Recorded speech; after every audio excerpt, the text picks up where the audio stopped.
Satou, ici, je crois que les complots ont tendance à se fomenter la nuit. S'il fait assez sombre pour qu'aucun des deux ne puisse voir le visage de l'autre, l'ambiance est encore meilleure. Bonsoir, Votre Majesté. Après la soirée improvisée de tempura avec les nobles gourmets, j'ai consulté ma carte et constaté que le roi et le Premier ministre étaient toujours au travail, même après la deuxième nuit. J'ai décidé de leur rendre visite avec un petit rapport et des excuses. C'est le grand ancêtre K. Je veux dire, Nanashi le héros.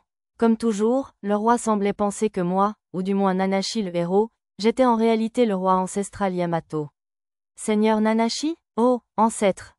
Seigneur Nanashi. Également présent dans la pièce, le Premier ministre et un membre des 8 épéistes de Shiga, Sir Juleberg, se sont inclinés devant moi, accompagnés du roi.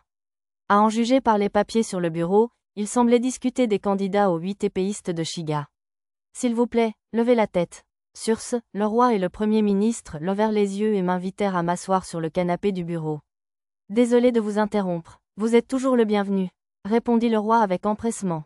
Que faisiez-vous? Demandai-je. Je consultais les documents pour les candidats à l'adhésion aux 8 épéistes de Shiga. Le roi me montra les documents susmentionnés.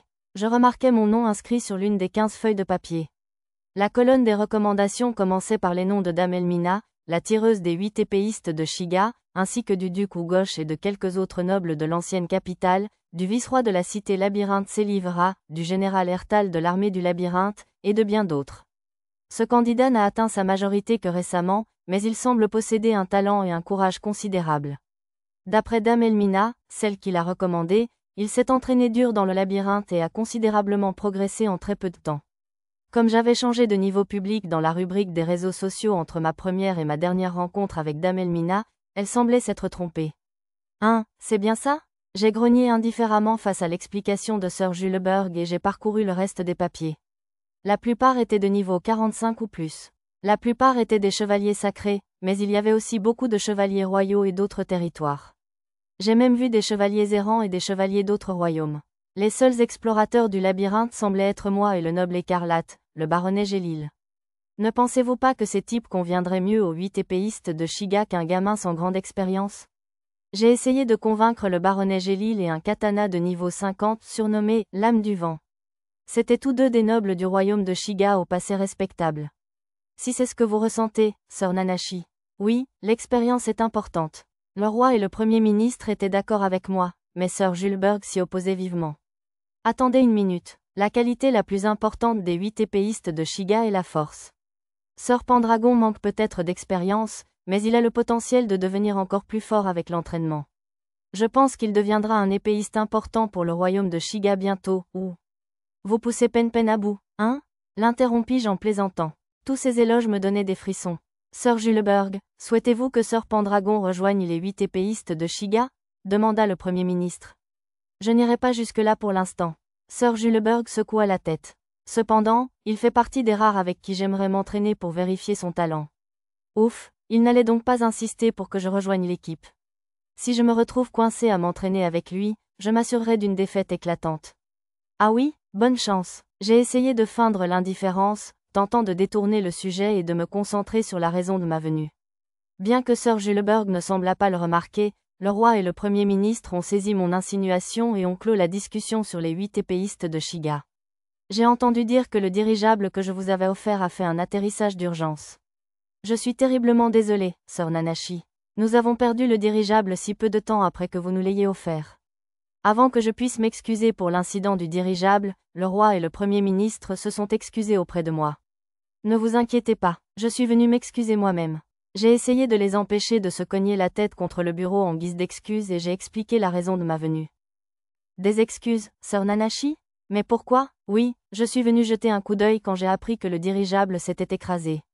On dirait que j'étais tellement préoccupé par l'efficacité que je n'ai pas pris suffisamment de précautions en cas de problème.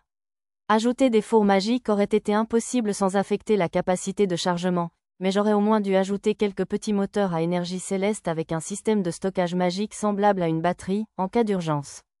Non, ce n'est pas votre faute, Sir Nanashi. Le capitaine du dirigeable l'a dit aussi.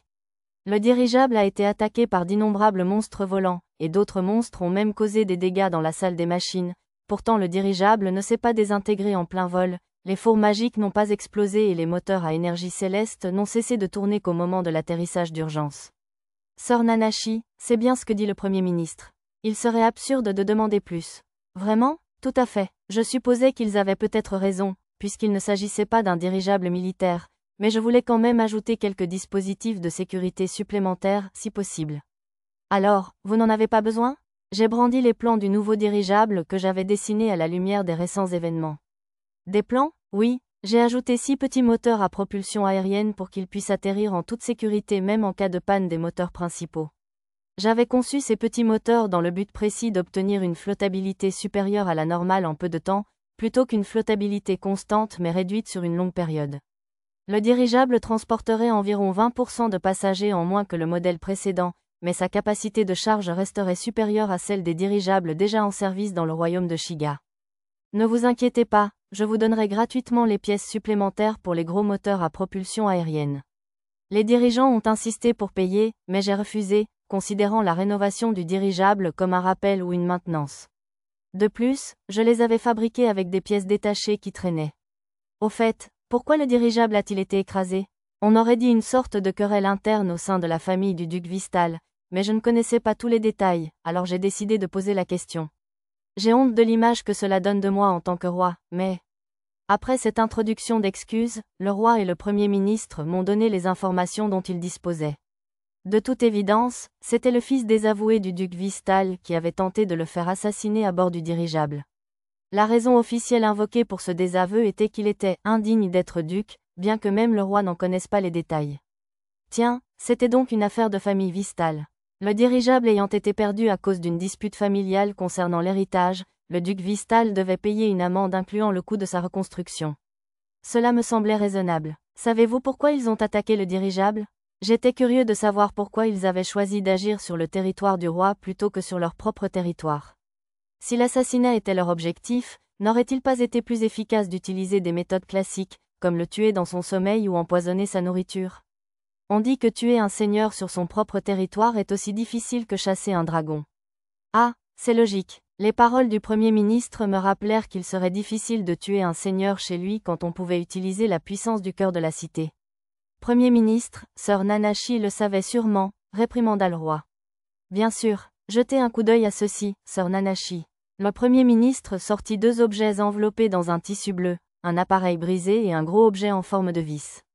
On les a retrouvés implantés dans les mécréants et les monstres qui ont attaqué le dirigeable. Le premier me semblait familier. C'était un cœur démoniaque, l'outil magique maléfique implanté dans les terroristes œuvrant à l'intérieur du dirigeable. Qu'est-ce que c'est? J'ai pointé du doigt le cœur démoniaque sur la table. Savez-vous à quoi il sert? Je suis sûr que vous le savez, ancêtre, sœur Nanashi, mais c'est un objet appelé cœur démoniaque, fabriqué dans l'ancien Empire Flux, durant les phases finales de sa guerre contre l'Empire ORC. C'est un outil immonde et maudit qui contient le cœur cristallisé d'un démon. Les exemples de nations perdant leur sens de l'éthique en temps de guerre sont nombreux, mais celui-ci semblait particulièrement maléfique. Une fois équipé, il confère à l'utilisateur un effet continu similaire à celui des potions démoniaques, et il ne peut être retiré qu'à sa mort. Comme une potion démoniaque, il fait progressivement perdre à l'utilisateur son humanité. La seule issue possible est la transfiguration irréparable ou la transformation en monstre, du moins c'est ce qu'on dit. Quoi qu'il en soit, je n'ai jamais vu quelqu'un survivre plus de 15 jours après en avoir été équipé. De plus, j'ai appris que les tentacules n'étaient pas une fonction normale du cœur démoniaque, mais plutôt une irrégularité causée par la surmultiplication de l'appareil. Le roi et le Premier ministre enquêtaient actuellement sur la façon dont les terroristes les avaient acquis. Et ça, après avoir demandé la permission au Premier ministre, j'ai pris la vis et l'ai examinée en détail. C'était une vis écrasée de la taille d'une bouteille en plastique de 2 litres, avec des motifs étranges, semblables à des circuits magiques, gravés dans les rainures. Quel étrange motif! Je suppose que c'est un outil magique, mais je n'en ai jamais vu de pareil. D'après le laboratoire de recherche royal, c'est une sorte de collier d'asservissement, utilisé pour prendre le contrôle de monstres sauvages normalement indomptables. Oh, waouh! C'est donc ainsi qu'ils ont réussi à maîtriser des monstres puissants comme le mille-pattes à plusieurs ailes. Je n'ai pu déterminer, ni d'après les informations de Lara ni d'après les résultats de ma compétence analyse, où l'objet avait été fabriqué. Est-ce une arme militaire? Oui, des rumeurs courent selon lesquelles les dompteurs de monstres de l'Empire des Belettes, à l'est du continent, les utilisent. Le Premier ministre ajouta que les Belettes utilisaient ces vis et des golems spéciaux à un cavalier pour attaquer et dévaster les pays environnants, qui, de petits domaines, devinrent ensuite des empires dominants. Cela signifie-t-il que l'empire des Belettes était derrière cette rébellion? Oui, nous pensons qu'il cherchait à semer le chaos en coulisses.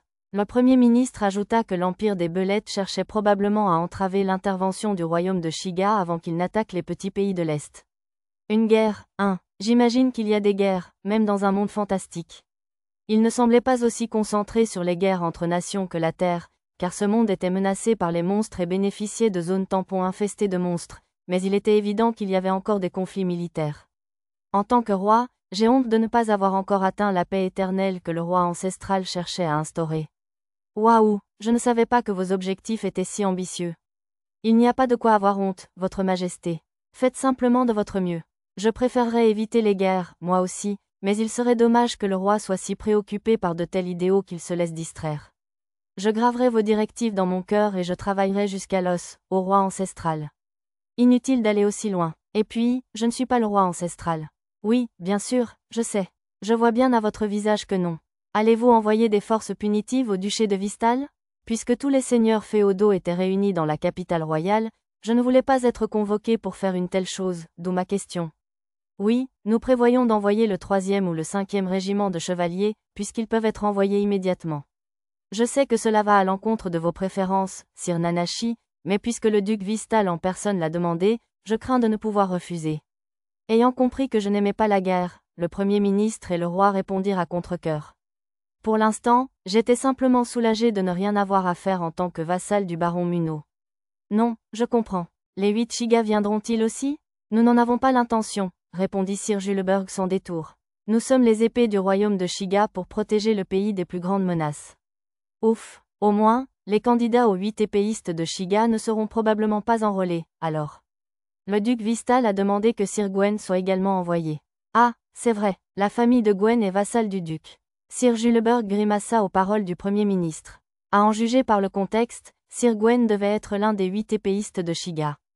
Cela va à l'encontre des idéaux des 8 Shiga, mais si Sir Gwen lui-même souhaite participer par loyauté envers le duc Vistal, il serait injuste de l'en empêcher, fit remarquer le Premier ministre.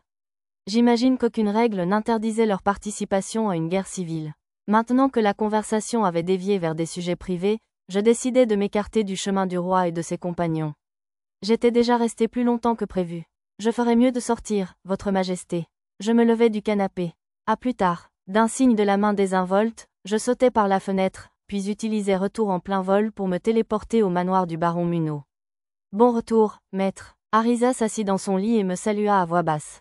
Les oreilles de Tama tressaillirent, mais au lieu de se réveiller, elle enfouit simplement son visage dans Pochi. Retirez le capteur de chant. Après avoir discrètement lancé un sort, Arisa me tendit une tasse de sa boîte à objets.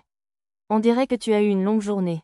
Pourquoi ne pas arrêter de bosser comme ça, boire un verre et dormir?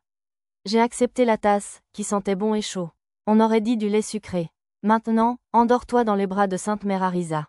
Au milieu de sa phrase, Nana revint de la salle de bain, captura Arisa et la tira dans le lit. Nana était censée dormir avec ses sœurs, mais elle avait dû venir ici, à moitié endormie.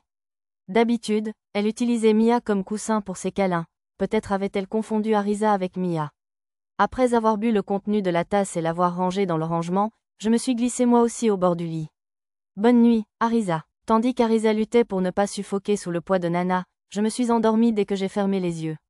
J'étais sans doute plus fatiguée que je ne le pensais.